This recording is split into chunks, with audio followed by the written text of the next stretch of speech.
কবুল মেয়ে বলে না, কোনো কারণে মেয়ে কবুল করে না, কিন্তু মেয়ের বাপ কবুল করেছে, বিয়ে হবে নি? হ্যাঁ, হবে না? হবে, 100% হবে, 1%ও খারাপ নাই। কোন মেয়েরে বলছে, বাপ যায় বলছে আমি তোমার অমুকের কাছে বিয়ে দিলাম, মেয়ে চুপ আছে তাও বিয়ে হবে, মেয়ে হাসি দিছে তাও হবে, মেয়ে কানছে হইব নি? হ্যাঁ, তাও হবে।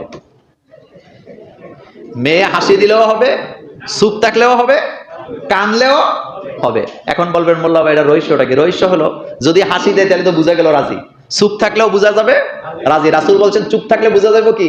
রাজি। আর যদি কান্না করে তবুও রাজি। বলবেন কেমনে? কারণ কান্না তো করে এই দুঃখে যে বাপের বাড়ি ছাইরা যেতে হবে। কিন্তু মুখ দিয়ে যদি বলে যে আমি রাজি নাই, তাইলে গন্ডগোল আছে। এবার বুঝছেন বোধহয়? মুখ দিয়ে যদি বলে আমি রাজি নাই, তাইলে কি আছে?